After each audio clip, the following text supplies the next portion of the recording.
नमस्कार, मैं रवीश कुमार। आप देख रहे हैं बजट पर त्वरित टिप्पणी। वैसे तो आज भी बाजार में अदानी समूह के शेयरों में गिरावट की चर्चा है। बजट की शानदार घोषणाएं भी इस समूह के लिए राहत लेकर नहीं आई हैं, लेकिन हमारा फोकस बजट पर है। जैसे जैसे बजट के और डिटेल आएंगे, विश्लेषण आएंगे, हमारी समझ और टिप्पणी में भी बदलाव होता रहेगा। इसलिए हमने इसे त्वरित टिप्पणी का नाम दिया है। यह पहला हिस्सा है, पार्ट 1। ऐसी और टिप्पणियों का इंतजार कर सकते हैं। हमें देखना चाहिए कि हम किस भारत की बात कर रहे हैं। उस भारत की जहां महीने का 25,000 रुपया कमाने पर आप चोटी के 10% आमदनी वाले समूह में आ जाते हैं, और यह सरकार का आंकड़ा है। क्या हम उस भारत की बात कर रहे हैं जिस भारत में 25 करोड़ से ज्यादा लोग महीने का 10,000 रुपए से भी कम कमाते हैं? उस भारत में कितने लोगों की आमदनी सालाना 7 लाख रुपए की है? कितने लोगों की आय 5 लाख रुपए सालाना है? अगर यह आंकड़ा होता, सरकार बताती, बजट में बताती, तो हम और भी बेहतर तरीके से जान पाते कि यह छूट कितने बड़े वर्ग को लाभ पहुंचाने जा रही है, कितने बड़े तबके को इस छूट से राहत मिलेगी, खासकर तब जब वह ब्याज दर बढ़ने के कारण ईएमआई के बोझ से दबने लगा है। हम मानकर चलते हैं कि 9 से 12 लाख कमाने वालों में ज्यादातर युवा भी होंगे, जिन्हें इस बजट में एक नया नाम मिला है, अमृत पीढ़ी। आप जानते हैं कि भारत में सरकारी तौर पर अमृत काल चल रहा है, और आपके घरों में जो बेरोजगार युवा हैं वे भी अमृत पीढ़ी कहलाएंगे। उन्हें अब बेरोजगार मत कहिए, अमृत पीढ़ी कहिए। काम भले ना मिला हो, मगर नाम मिल गया है। हम त्वरित टिप्पणी में इस बजट में युवाओं के लिए क्या है उस पर नजर डाल रहे हैं। आप देख रहे हैं रवीश कुमार ऑफिशियल, हमारा यूट्यूब चैनल है, फेसबुक पर भी हम मौजूद हैं।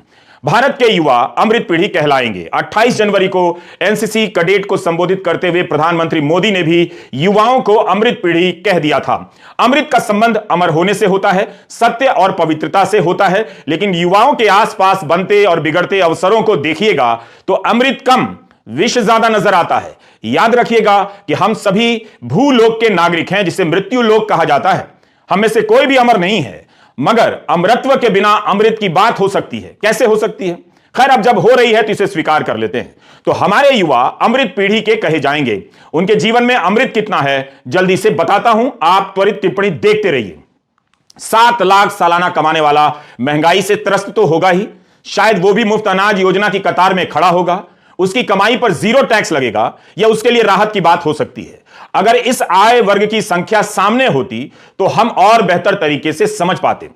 अगर वित्त मंत्री यह बता सकती हैं कि कितने हजार रुपए की छूट मिल रही है, तो यह क्यों नहीं बता दिया कि कितने लोगों को यह छूट मिल रही है?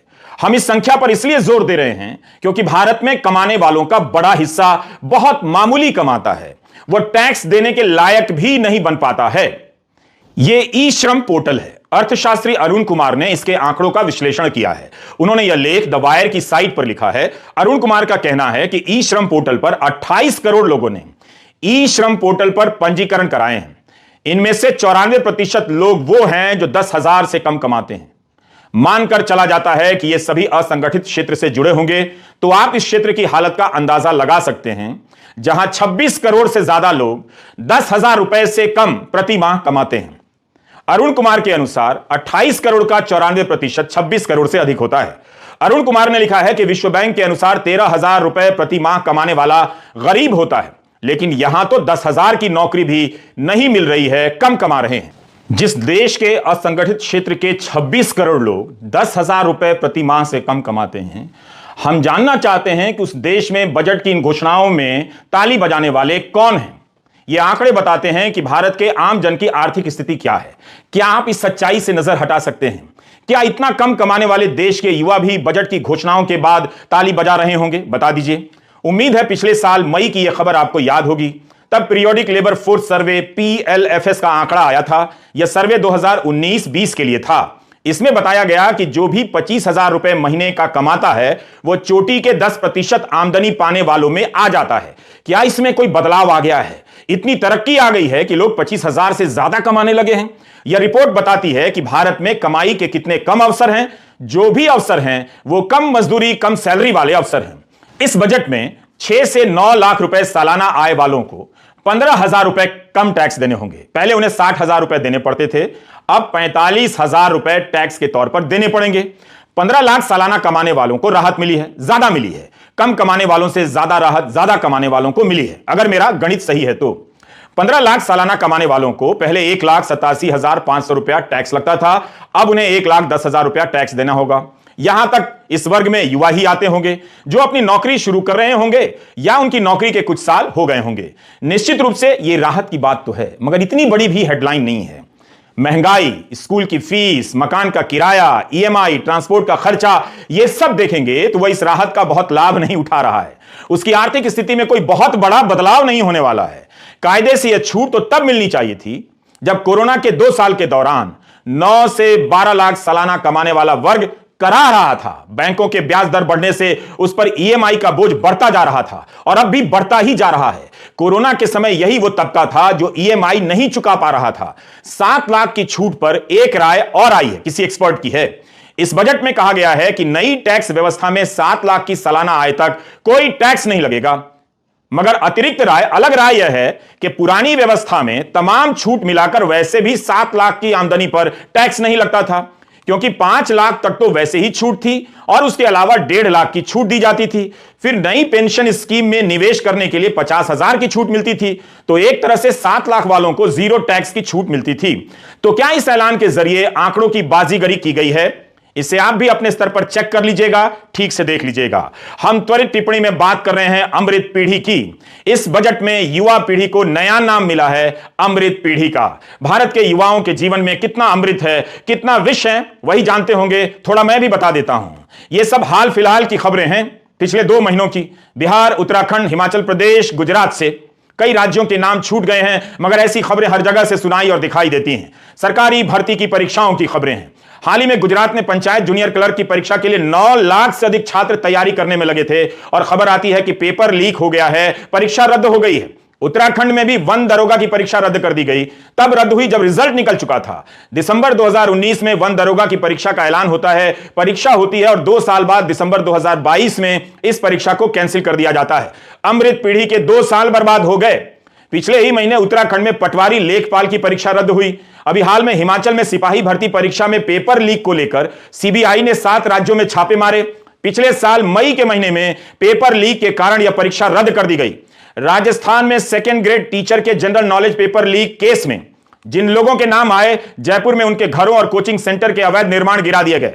घर गिराने से परीक्षाओं की तैयारी में लगे युवाओं को क्या राहत मिलती है? उन्हें तो राहत तब मिलेगी जब परीक्षाएं ईमानदारी से होंगी।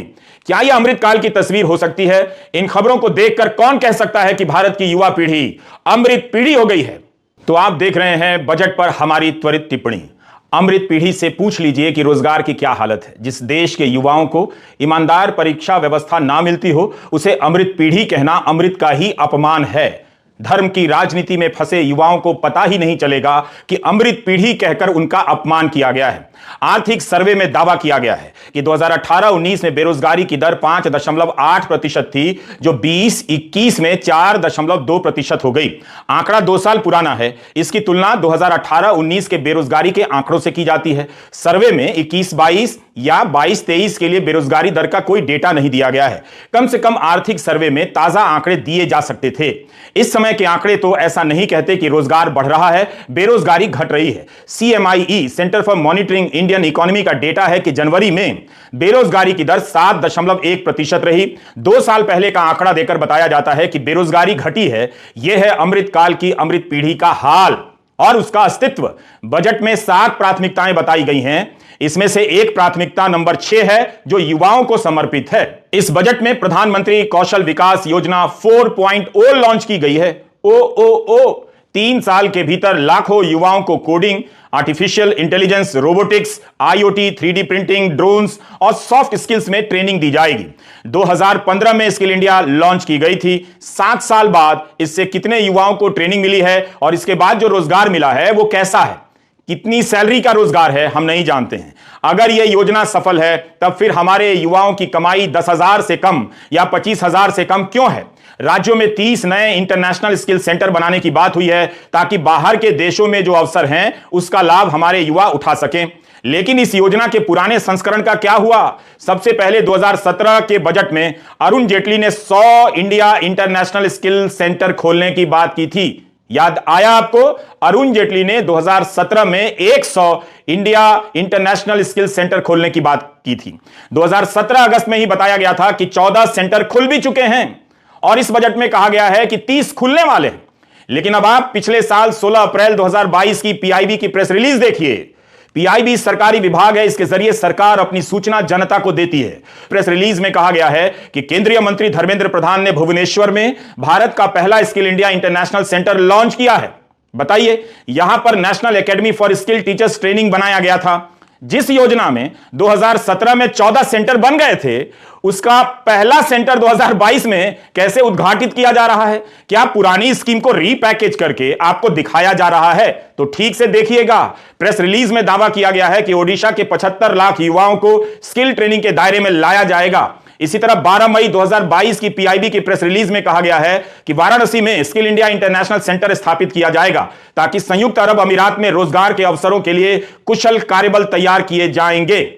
इस हिस्से को आप YouTube में दोबारा से जाकर सुनिएगा, तब आपको झोल समझ में आएगा। क्या आप जानते हैं कि यह सेंटर बना है या नहीं बना है? बना तो इसके तहत कितने युवाओं को स्किल की ट्रेनिंग दी गई है और कितनों को यहां से ट्रेनिंग लेने के बाद, मैं बनारस वाले सेंटर की बात कर रहा हूं, संयुक्त अरब अमीरात में काम मिला है। तो भुवनेश्वर के स्किल सेंटर का आखिर होता क्या है? अप्रैल 2022 में आप स्किल इंटरनेशनल सेंटर बनाते हैं भुवनेश्वर में। अब 19 दिसंबर 2022 को भाजपा की भुवनेश्वर से सांसद अपराजिता सारंगी के सवाल के जवाब में केंद्रीय मंत्री राजीव चंद्रशेखर का लोकसभा में जवाब देखिए। उनके सवाल के जवाब में, अपराजिता सारंगी के सवाल के जवाब में मंत्री का जवाब देखिए। सेंटर में नामांकन का आंकड़ा मांगा गया तो मंत्री जी कहते हैं कि अभी तक केंद्र में छात्रों का नामांकन शुरू नहीं हुआ है। क्या आपको यह बताया जाता है? क्या बजट की वाहवाही में आपके सामने ये सारे तथ्य रखे जा रहे हैं? अमृत पीढ़ी को घोषणाओं का अमृत मिल रहा है या अवसरों का अमृत मिल रहा है, या अमृत के नाम पर विष दिया जा रहा है? 2022 में लोकसभा में सरकार का जवाब देखिए। सरकार से पूछा गया है कि प्रधानमंत्री कौशल विकास योजना के तहत ट्रेनिंग लेने वाले कितने युवाओं को विदेशों में नौकरी मिली है। तब केंद्रीय मंत्री राजीव चंद्रशेखर जवाब देते हैं कि मंत्रालय इस तरह का आंकड़ा नहीं रखता है। अरे आप आंकड़ा बताएंगे तो कितनी तारीफ होगी, क्यों नहीं रखते हैं? क्या यह आंकड़ा भी असंभव है? यह तो पता ही होता है कि कितने लोगों को बाहर काम मिल रहा है, जब कितने छात्र विदेशों में पढ़ने जाते हैं, इसका आंकड़ा हो सकता है। कितने लोग भारत छोड़कर विदेशों में बसने जाते हैं, इसका आंकड़ा हो सकता है। तो इसका क्यों नहीं हो सकता कि प्रधानमंत्री कौशल विकास योजना के तहत ट्रेनिंग लेकर कितने युवाओं को विदेशों में नौकरी मिली है? इंटरनेशनल स्किल सेंटर कब लॉन्च हुआ था? कितने सेंटर की बात हुई थी? तो हम ये सब सवाल अपनी त्वरित टिप्पणी में उठा रहे हैं। हम अमृत पीढ़ी के नाम पर बहुत ज्यादा गदगद नहीं है। हम युवाओं से पूछना चाहते हैं कि आपको अमृत पीढ़ी का नाम देकर झांसा दिया जा रहा है या कोई नया सपना दिखाया जा रहा है? हम नहीं जानते कि वाराणसी और भुवनेश्वर में स्किल इंटरनेशनल सेंटर बनाने की खबरें छपी हैं, उनके क्या नतीजे निकले हैं। सरकार को इस पर जानकारी देनी चाहिए। बजट में 7 प्राथमिकताएं तय की गई हैं। युवाओं के लिए प्राथमिकता नंबर 6 में ऐलान हुआ है। प्रधानमंत्री ने 2024 तक 10 लाख भर्तियां करने की बात कही थी। इस बजट में इस संख्या का उल्लेख तक नहीं है, जबकि वित्त मंत्री ने 740 एकलव्य मॉडल स्कूलों के लिए अगले 3 साल में 38,800 शिक्षकों और सपोर्ट स्टाफ की बहाली की बात कही है। तो अन्य विभागों में भी बहाली की बात इस बजट में कही जा सकती थी। रोजगार कितने लोगों को मिलेगा, इसकी संख्या दी जा सकती थी। अब हम आते हैं स्टाइपेंड वाली बात पर। इसकी संख्या बताई गई है ताकि अमृत पीढ़ी को इसका सपना दिखाया जा सके। यही हम कह रहे हैं कि अमृत पीढ़ी के नाम पर युवाओं को झांसा दिया जा रहा है या कोई नया सपना दिखाया जा रहा है। कुछ मिल नहीं रहा है तो स्टाइपेंड मिल रहा है, ऐसा कुछ सपना है क्या? वित्त मंत्री ने कहा है कि अगले 3 साल में 47 लाख युवाओं को स्टाइपेंड यानी भत्ता दिया जाएगा। यह पैसा इन्हें अलग अलग कौशल ट्रेनिंग के दौरान दिया जाएगा। अब आप इस प्रेस रिलीज को ध्यान से देखिए। यह पिछले साल जुलाई की है, भारत सरकार के पत्र सूचना कार्यालय की है। हम पीआईबी की प्रेस रिलीज से बता रहे हैं जो 2016 और 2017 में दी गई है। पीआईबी की रिलीज में बताया गया है कि अगस्त 2016 में स्टाइपेंड देने की योजना शुरू हुई थी, लॉन्च हुई थी। 2020 तक 50 लाख युवाओं को इस स्कीम के तहत लाने की घोषणा हुई थी, 50 लाख। मगर जुलाई 2022 तक यानी 6 साल में 13.4 लाख युवाओं को स्टाइपेंड दिए गए हैं। 6 साल में आप 13.4 लाख युवाओं को स्टाइपेंड देते हैं, 50 लाख युवाओं को इस स्कीम के तहत स्टाइपेंड नहीं दे पाते हैं। और अब दावा करते हैं और तालियां बजती हैं कि अगले 3 साल में 47 लाख युवाओं को स्टाइपेंड दिया जाएगा। इसलिए कहता हूं कि गोदी चैनलों को छोड़कर आपको रवीश कुमार ऑफिशियल देखना चाहिए, हमारा यूट्यूब चैनल देखना चाहिए। इतनी मेहनत कोई नहीं करेगा, यह सच्चाई आपके सामने नहीं रखी जाएगी। गोदी मीडिया की इंडस्ट्री आपको झूठ से घेर रही है और आप घिरे जा रहे हैं। 2020 तक 50 लाख युवाओं को भत्ते दिए जाने थे अप्रेंटिसशिप प्रोग्राम के तहत, वो संख्या पूरी नहीं हो पाती है। 2022 तक 13.4 लाख ही हो पाती है। अब ऐलान किया जाता है कि अगले 3 साल में 47 लाख युवाओं को अप्रेंटिसशिप के भत्ते दिए जाएंगे। यह हाल है अमृत पीढ़ी की स्कीम का और अमृत काल में इस स्कीम का। क्या मोदी सरकार 2024 के चुनाव में युवाओं के बीच रोजगार के आंकड़े की जगह स्टाइपेंड यानी भत्ता देने के आंकड़ों को लेकर जाना चाहती है? जिन्हें रोजगार चाहिए उन्हें ट्रेनिंग और भत्ते के नाम पर टहलाया जा रहा है। कौन नहीं जानता है कि इस देश में नौकरी की हालत खराब है। ज्यादातर नौकरियां कम पैसे की हैं, सरकारी भर्तियां कम होती जा रही हैं। क्या इस वजह से स्टाइपेंड का फॉर्मूला निकाला गया है? आप देख रहे हैं बजट पर हमारी त्वरित टिप्पणी पार्ट 1। और भी टिप्पणियां आएंगी। नमस्कार, मैं रवीश कुमार।